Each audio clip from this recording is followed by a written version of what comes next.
Welcome to Xi Jinping Briefing.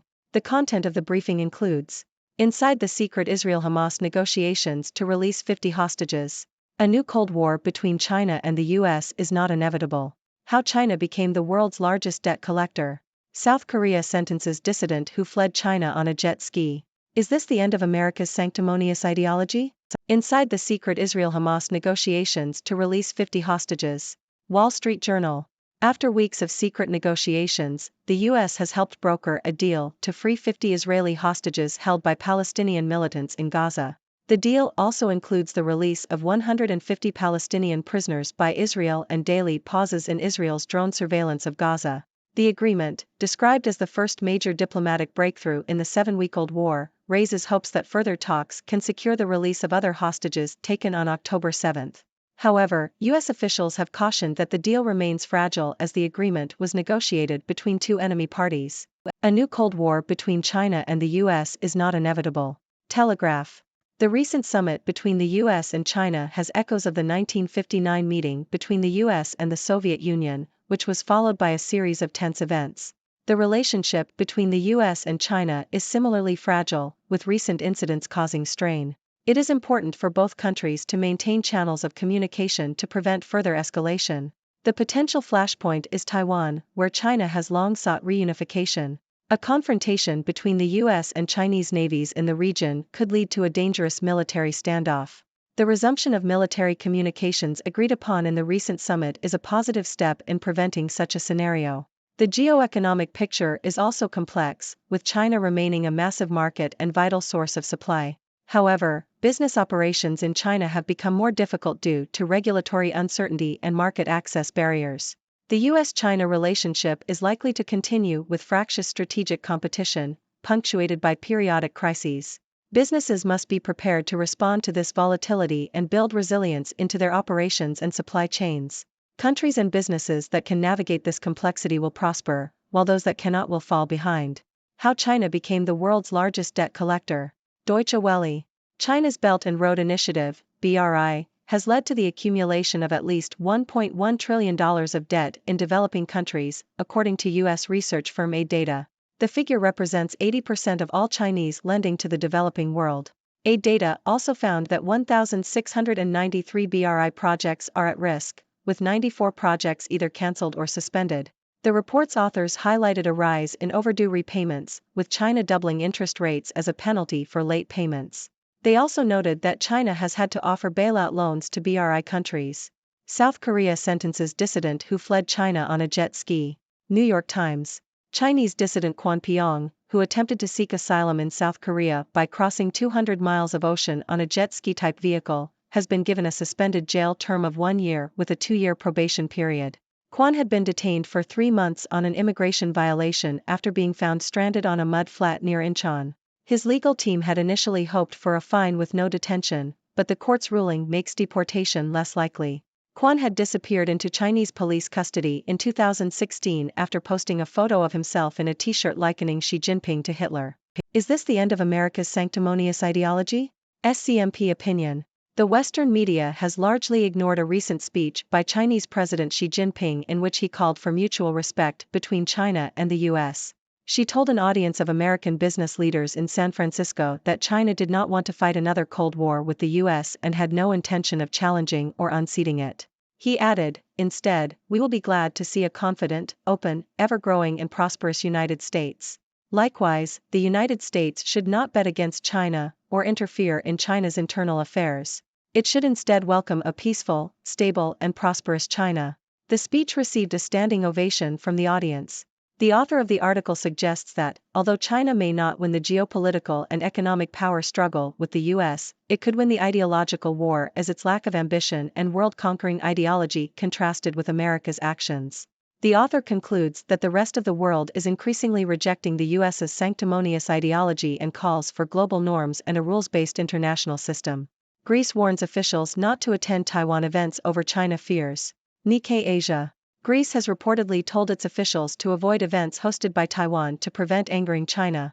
In an email circulated ahead of Taiwan's National Day last month, the Greek Foreign Ministry warned diplomats and civil servants to stay away from the reception, saying doing so could result in sanctions from China. Greece's new advisory highlights a growing divide between EU member states over the Taiwan issue, with some countries seeking to boost engagement with Taiwan while others, such as Greece and Hungary, tread more carefully. America and China are not yet in a Cold War. Foreign affairs. The idea that the world is witnessing the early stages of a new Cold War between China and the United States has gained traction in many quarters, especially in Washington. However, the current situation does differ from the original Cold War in several key ways. The relationship between the US and Chinese economies is far more interconnected than that of the US and Soviet Union, and China does not seek to export its version of Marxism like the Soviet Union did. Additionally, the global context is different, with the world becoming more fragmented and deglobalized, and the US and China lack the crisis prevention and management mechanisms that the US and Soviet Union had. However, there are also similarities between the two eras. Both the US and China are superpowers, and there is an ideological dimension to their competition, with China's embrace of communism contrasting with the US system of democratic capitalism. Both countries also compete for support and influence in the global south, just as the Soviet Union and the US did in the Third World during the Cold War. To avoid a catastrophic conflict, it is crucial for both countries to understand how the US-China competition differs from the Cold War and to acknowledge the similarities and differences that make the current situation less dangerous in some ways but more dangerous in others. Economic cooperation and interdependence, diffusing tensions over Taiwan, establishing crisis prevention and crisis management mechanisms, strengthening cooperation on health issues, and achieving tangible results in climate change coordination are all steps that can help stabilize the US-China relationship and prevent a hot war. China's green surge could be a watershed moment for the world. The Sydney Morning Herald. China's carbon emissions may have already peaked or will do so this winter, 7 years ahead of schedule. The country's target of net zero by 2060 will likely be achieved a decade earlier than previously assumed, and perhaps earlier than in Europe. China accounts for 60% of all new solar and wind power installed globally this year and next, according to the International Energy Agency. A drop in power sector emissions is expected in 2024 as the rollout of renewables outpaces rising electricity demand. China is building a vast network of clean energy bases in the Gobi, Ordos, and Tingher deserts, and across the northwestern arid wastelands. The electricity will be transmitted to industrial cities through ultra-high voltage cables, with transition losses cut to 3.5% per 1,000 kilometers. Ladies and gentlemen, I am Dr. Hexa, your trusted observer from the Hexa dimension, bringing you the latest news from the six-dimensional universe. Let's dive right into today's headlines. In a stunning breakthrough, the US has successfully negotiated the release of 50 Israeli hostages held by Palestinian militants in Gaza. This secret deal also includes the release of 150 Palestinian prisoners by Israel. It's an encouraging sign for future talks and raises hopes for the release of other hostages. However, we must remember that this delicate agreement was negotiated between two enemy parties, and its fragility should not be underestimated. Moving on to the US-China relationship, there are growing concerns of a new Cold War. While tensions between the two countries are indeed high, it's important to remember that a Cold War is not inevitable. Both nations must maintain open lines of communication to prevent further escalation. The potential flashpoint lies in Taiwan, but the recent summit between the US and China has resulted in a positive step, the resumption of military communications. The complex economic ties between the two countries also play a significant role, with China being a vital market and supply source. Businesses must be prepared to navigate this complexity to succeed.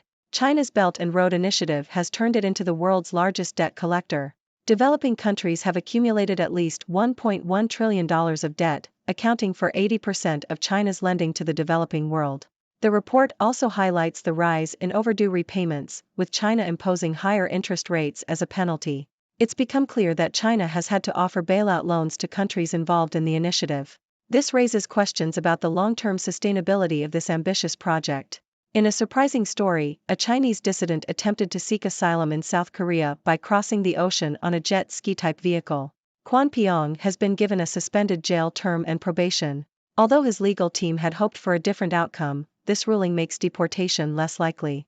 Kwon had disappeared into Chinese police custody in 2016, and his attempt to seek asylum shows the desperation of those who oppose the Chinese government. Now, let's talk about ideology. Chinese President Xi Jinping's recent speech called for mutual respect between China and the US. While the Western media largely ignored this speech, it received a standing ovation from an audience of American business leaders in San Francisco. The author of the article suggests that China may not win the geopolitical and economic power struggle with the US, but it could win the ideological war. China's lack of ambition and world-conquering ideology contrasts with America's actions, and the rest of the world is increasingly rejecting the US's sanctimonious ideology. It's an interesting perspective that highlights the shifting dynamics in global politics. Greece has reportedly warned its officials to avoid events hosted by Taiwan to avoid angering China. This advisory reflects a growing divide among EU member states over the Taiwan issue. While some countries seek to boost engagement with Taiwan, others, like Greece and Hungary, are more cautious. This situation highlights the challenges of navigating relationships with both China and Taiwan in a complex geopolitical landscape. Lastly, let's talk about climate change. China's carbon emissions may have already peaked or will do so this winter, 7 years ahead of schedule. This is a significant development, as China is the largest emitter of greenhouse gases. The country's target of net zero emissions by 2060 may be achieved even earlier than previously assumed. China's investment in renewable energy is paying off, with the country accounting for the majority of new solar and wind power installations globally. This green surge could be a watershed moment for the world in the fight against climate change. That's all for today's news. Remember, these are just snapshots of the complex events unfolding in our six-dimensional universe. As always, I welcome your thoughts and questions. What are your ideas on these news stories? Let's discuss. Thank you for tuning in. The content above showcases the latest briefing reports and analytical synopses, thoughtfully curated by the 6Do team. These insights stem from a wide array of reputable media outlets, think tanks, government sources, and specialized experts worldwide. We encourage you to explore these sources for a comprehensive perspective. Keep in mind that while the content may not always align with the official standpoint of 6Do Brief, it's not meant to be taken as absolute directives for decision-making. Comprising seasoned media professionals, learned scholars, and accomplished scientists, the 6Do team embodies a trailblazing, fully independent media entity. To customize 6Do Brief to meet your professional needs, you have the option to subscribe to a diverse array of briefings on our website, 6dobrief.com. Regardless of your location, you can conveniently receive 6Do Brief via email.